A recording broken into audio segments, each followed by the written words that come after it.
ஓம் சாந்தி. அவ்யக்த முரளி 1-3-1986. அவ்யக்த பாப்தாதா, மதுபன். இன்றைய முரளியின் தலைப்பு புனித அன்னப்பறவை புத்தி, விருத்தி, திருஷ்டி மற்றும் வாய். புனித அன்னப்பறவை புத்தி, விருத்தி, திருஷ்டி மற்றும் வாய். இன்று பாப்தாதா சர்வ புனித அன்னப்பறவைகளுடைய சபையை பார்த்துட்டு இருக்கிறார். இது சாதாரண சபை அல்ல, ஆனால் ஆன்மீக புனித அன்னப்பறவைகளினுடைய சபைன்னு பாபா சொல்றாங்க. பாப்தாதா ஒவ்வொரு புனித அன்னப்பறவையும் பார்த்துட்டு இருக்கிறாங்க. அனைவரும் எதுவரை புனித அன்னப்பறவையாக ஆகியிருக்கிறாங்க? அன்னப்பறவையினுடைய விசேஷத்தை நல்லபடியாக அறிஞ்சிருக்கீங்களான்னு கேட்குறாங்க பாபா. அனைத்திலும் முதலாவதாக அன்னப்பறவை புத்தி, அதாவது சதா ஒவ்வொரு ஆத்மாவுக்கும் சிரேஷ்டமானதை, சுபமானதை யோசிப்பாங்க. புனித அன்னப்பறவை அப்படின்னா கல் மற்றும் ரத்தனத்தை நல்லபடியாக பகுத்தறிகிறவங்க மற்றும் பிறகு தாரணை செய்கிறவங்க. முதல்ல ஒவ்வொரு ஆத்மாவினுடைய உள் நோக்கத்தை கண்டறிகிறவங்க மற்றும் தாரணை செய்கிறவங்க. ஒரு பொழுதும் எந்த ஒரு ஆத்மாவுக்காகவும் சுபம் அல்லாத அல்லது சாதாரண நோக்கத்தை, அதாவது பாவ், அதை தாரணை செய்பவராக இருக்க மாட்டாங்க. சதா சுப பாவ் மற்றும் சுப பாவனையை தாரணை செய்யணும். சதா சுப பாவ் மற்றும் சுப பாவனையை தாரணை செய்யணும்.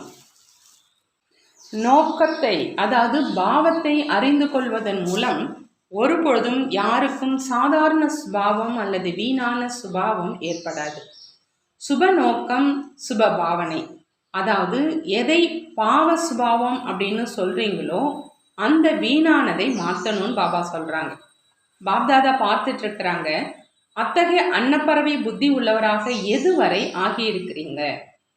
அதே மாதிரி அன்ன விருத்தி, அதாவது அன்ன உள் உணர்வு, அதாவது சதா ஒவ்வொரு ஆத்மாவுக்காகவும் சிரேஷ்ட நன்மையினுடைய விருத்தி.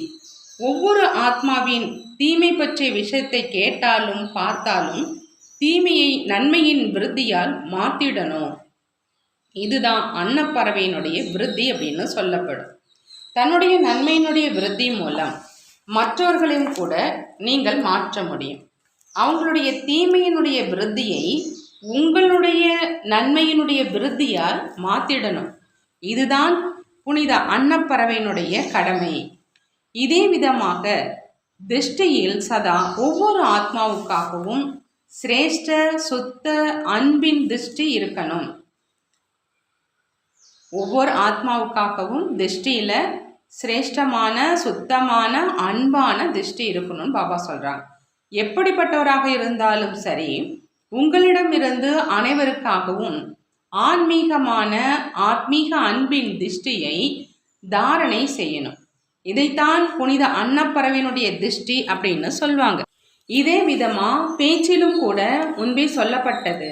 தீய சொல் என்பது வேறு விஷயம், அதுவும் பிராமணர்களுக்கு மாறிடுச்சு. ஆனா வீணான பேச்சையும் கூட புனித அன்னப்பறவையின் வாய் அப்படின்னு சொல்ல மாட்டாங்க. வாயும் கூட புனித அன்னப்பறவையின் வாயாக இருக்கணும். அவருடைய வாயிலிருந்து ஒரு பொழுதும் வீணான சொற்கள் வெளிப்படாமல் இருக்கணும். இதைத்தான் அன்னப்பறவை வாயின் ஸ்திதி அப்படின்னு சொல்லுவாங்க.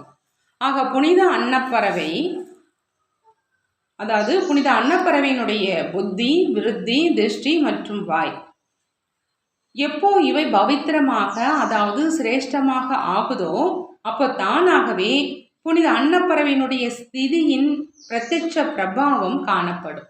ஆகினால் அனைவரும் தங்களை பாருங்க, எதுவரை சதா புனித அன்னப்பறவை ஆகி நடமாடுறோம், சுத்தி வரோம். ஏன்னா சுய முன்னேற்றத்திற்கான நேரம் அதிகம் இல்லை.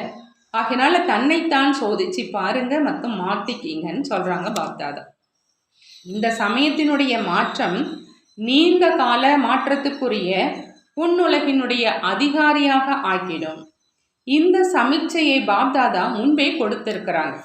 சுயத்தின் பக்கம் இரட்டை அடிகோட்டின் மூலம் அனைவருக்கும் கவனம் இருக்குதான்னு பாபா கேட்கிறாங்க.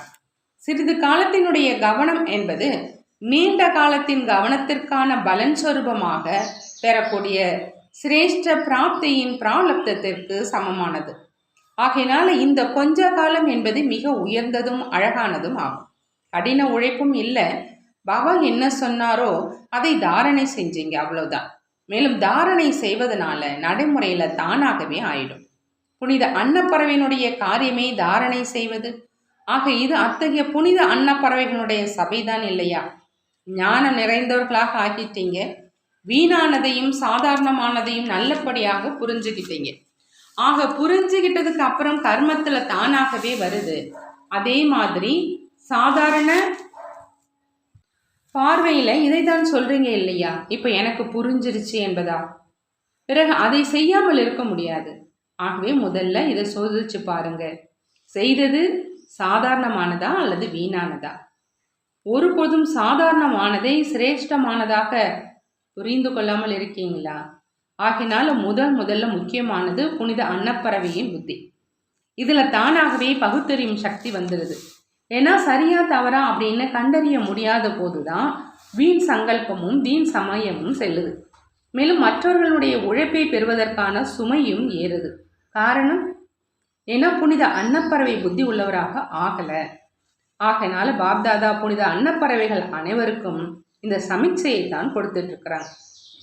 அதாவது தலைகீழானதை தலைகீழானதாக ஆக்காதீங்க. இவர்கள் தலைகீழாகவே இருக்கிறாங்க அப்படின்னு யோசிக்காதீங்க. ஆனா தலைகீழானவர்களை எப்படி நேராக ஆக்குவது என்பது பற்றி யோசிங்க. இதுதான் நன்மையின் பாவனை அப்படின்னு சொல்லப்படும் பாபா சொல்றாங்க. பாபா சொல்றாங்க, தலைகீழானதை தலைகீழானதாக ஆக்காதுங்க. இவங்க தலைகீழாகவே இருக்கிறாங்கன்னு யோசிக்காதீங்க. ஆனா தலைகீழானவர்களை எப்படி நேராக ஆக்குவது என்பது பற்றி யோசிங்க. இதுதான் நன்மையின் பாவனை அப்படின்னு சொல்லப்படும் பாபா சொல்றாங்க.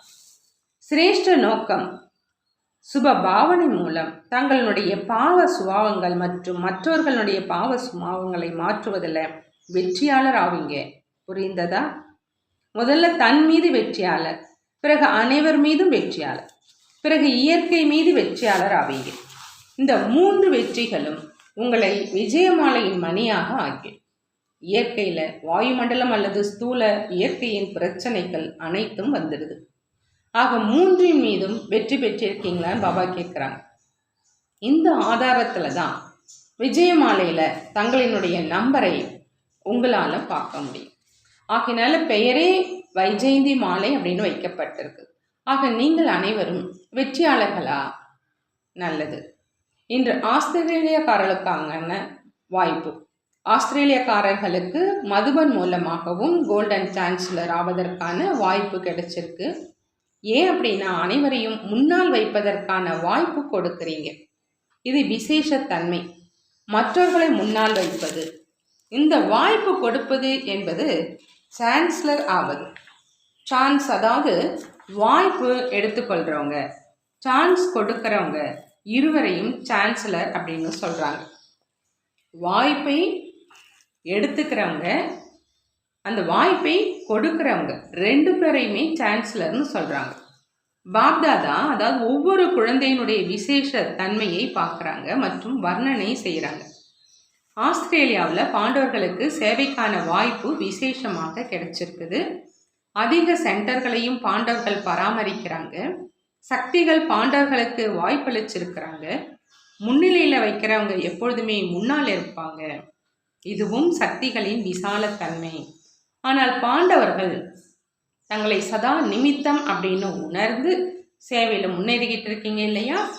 சேவையில் நிமித்த உணர்வு தான் சேவையின் வெற்றிக்கான ஆதாரம். பாப்தாதா 3 வார்த்தைகள் சொல்றாங்க இல்லையா? அது சாக்கார் பிரம்மா பாபா மூலமாகவும் கடைசியில் சொல்லப்பட்டது.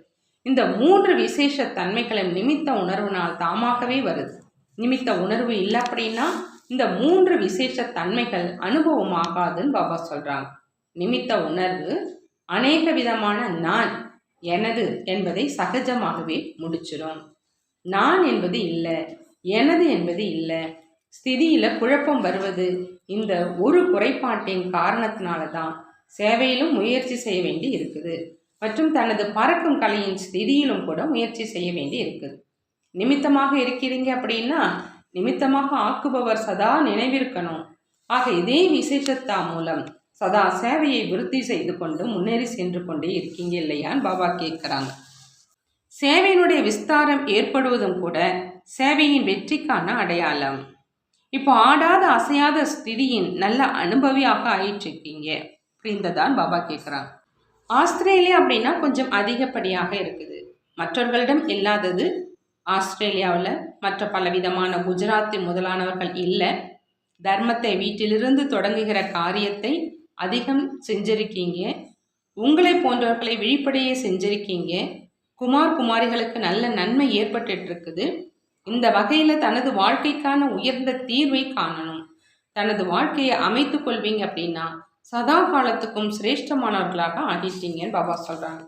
தலைக்கீழான ஏணியில் ஏறுவதில் இருந்து தப்பிவிட்டீங்க.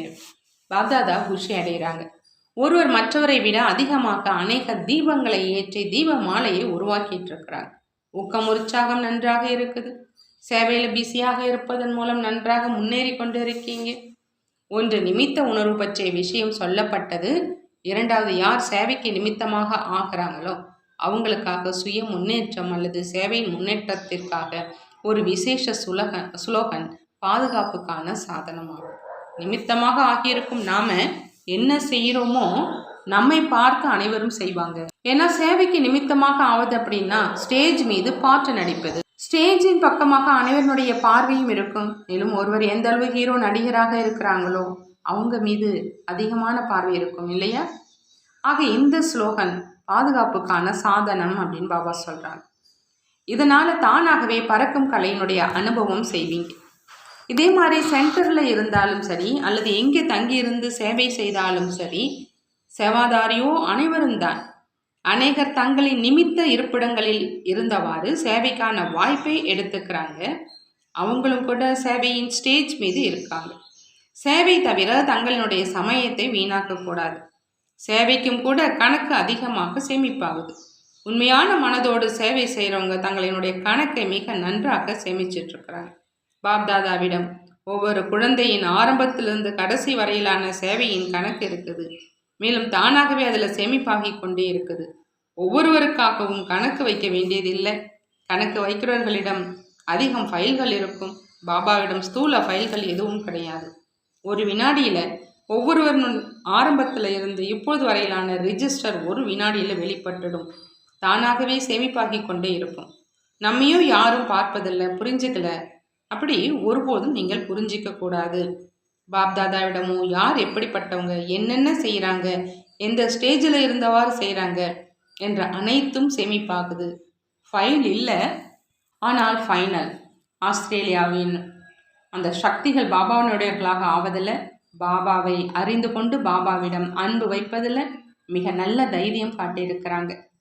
குழப்பத்தின் தவறு நடந்தாலும், அதாவது மேலே கீழே ஆவதனுடைய தவறு நடந்தாலும் அது இருப்பிடத்தின் அல்லது பூமியினுடையது அல்லது முந்தைய முழு வாழ்க்கையின் அதாவது முன் பிறவியினுடைய சமஸ்காரங்களின் காரணமாக குழப்பங்கள் ஏற்படும். அவற்றையும் கடந்து சென்று அன்பின் பந்தனத்தில் முன்னேறி கொண்டே இருக்கிறாங்க. அதனால பாப்தாதா சக்திகளின் தைரியத்துக்காக வாழ்த்துகிறார். ஒரே பலம் ஒரே நம்பிக்கையில் முன்னேற வைக்கிறார். ஆக சக்திகளின் தைரியம் மற்றும் பாண்டவர்களின் சேவைக்கான ஊக்கம் என்ற 2 ரெக்கைகளும் உறுதியாயிடுச்சு. சேவையின் சேத்திரத்தில் பாண்டவர்களும் கூட மகாவீரராகி முன்னேறிட்டு இருக்கிறாங்க. குழப்பங்களை கடந்து செல்வதில் திறமைசாலிகள். அனைவருடைய சித்திரம் அதே தான். பாண்டவர்களுக்கு மிகப்பெரிய நீண்ட அகலமான கிரீடங்களை காட்டுறாங்க. ஏன்னா ஸ்திதி அவ்வளோ உயர்ந்ததும் உறுதியானதும். எனவே பாண்டவர்கள் உயரமாகவும் வீரம் நிறைந்தவர்களாகவும் காட்டப்படுறாங்க. ஆஸ்திரேலியாக்காரர்கள் மிகவும் இரக்க மனம் உள்ளவர்களாகவும் இருக்கிறாங்க. அலைந்து கொண்டிருக்கும் ஆத்மாக்கள் மீது இரக்க மனம் உள்ளவர்களாகி சேவையில் முன்னேறிட்டு இருக்கிறாங்க. அவங்க ஒருபொழுதும் சேவை இல்லாமல் இருக்க முடியாது. பாப்தாதாவுக்கு குழந்தைகளின் முன்னேற்றத்தை பார்த்து சதா குஷி இருக்குது. விசேஷமான அதிர்ஷ்டசாலிகளாக இருக்கீங்க. ஒவ்வொரு குழந்தையின் ஊக்கம் உற்சாகத்தை பார்த்து பாப்தாதாவுக்கு மகிழ்ச்சி. எப்படி ஒவ்வொருவரும் சிரேஷ்ட லட்சியத்தின் மூலம் முன்னேறிட்டு இருக்கிறாங்க மற்றும் முன்னேறி கொண்டே இருப்பாங்க. பாப்தாதா எப்பொழுதுமே விசேஷத்தன்மையை மட்டுமே பார்க்குறாங்க. ஒருவர் மற்றவரை விடவும் அன்பானவராக இருக்கிறாங்க. நீங்களும் கூட ஒருவர் மற்றவரை இந்த விதியின் மூலம் பார்க்குறீங்க இல்லையா? யாரை பார்த்தாலும் சரி, ஒருவர் மற்றவரை விட பிரியமானவராக இருக்கணும். ஏன்னா 5000 ஆண்டுகளுக்கு பிறகு பிரிந்திருந்தவங்க தங்களுக்குள்ள சந்திச்சுக்கிறீங்க அப்படின்னா எவ்வளோ அன்பானவர்களாக ஆக்குறாங்க. பாபாவிடம் அன்பின் அடையாளம் இதுதான். அதாவது பிராமண ஆத்மாக்கள் அனைவருமே அன்பானவர்களாக உணரப்படுவாங்க. ஒவ்வொரு பிராமண ஆத்மாவும் அன்பானவராக இருக்கிறாங்க அப்படின்னா பாபாவிடம் அன்பு இருப்பதாக பொருள். மாலையில ஒருவர் மற்றவரின் சம்பந்தத்திலோ பிராமணர்கள் தான் வருவாங்க. பாபாவோ ரிட்டையர்ட் ஆகிவிட்டு பார்ப்பாங்க. அதனால பாபாவிடம் அன்பு உள்ளது என்பதற்கான அடையாளத்தை சதா அனுபவம் செய்யுங்க. அனுபவம் அது அனைவரும் பாபாவுக்கு பிரியமானவங்க அப்படின்னா நமக்கு கூட பிரியமானவங்க. நல்லது. பாட்டிகளோட அவ்விக்த பாப்தாதா சந்திக்கிறாங்க. அனைவரும் தங்களை விசேஷ ஆத்மா அப்படின்னு புரிஞ்சிட்டு இருக்கீங்களான்னு பாபா கேட்குறாங்க. விசேஷ ஆத்மாக்கள் விசேஷ காரியத்துக்கு நிமித்தமாக இருக்கிறோம் மற்றும் விசேஷங்களை காண்பிக்கணும். இது போல சதா ஸ்மிருத்தியில் இருக்கணும். விசேஷ ஸ்மிருதி சாதாரண ஸ்மிருதியையும் கூட சக்திசாலியாக ஆக்கிடும், ஈனாற்றோட முடித்து விடும். ஆகவே சதா இந்த விசேஷம் அப்படிங்கிற இந்த வார்த்தையை நினைவில் வைங்க. பேசுவதும் விசேஷமாக, பார்ப்பதும் விசேஷமாக, செய்வதும் விசேஷமாக, யோசிப்பதும் கூட விசேஷமாக இருக்கணும். ஒவ்வொரு விஷயத்திலும் இந்த விசேஷங்கிற வார்த்தையை கொண்டு வருவதால் தானாகவே மாறிடும். மேலும் இந்த ஸ்மிருதி மூலம் சுய மாற்றம், உலக மாற்றம் சகஜமாக ஆயிடும். ஒவ்வொரு விஷயத்திலும் விசேஷங்கிற வார்த்தையை சேர்த்து கொண்டே போங்க. இதன் மூலம்தான் சம்பூர்ண நிலையை அடைவதற்கான லட்சியம், குறிக்கோள் என்ன இருக்குதோ அதை அடைவீங்க. சதா பாபா மற்றும் ஆஸ்தியின் ஸ்மிருதியில் இருக்கீங்களான்னு பாபா கேட்குறாங்க.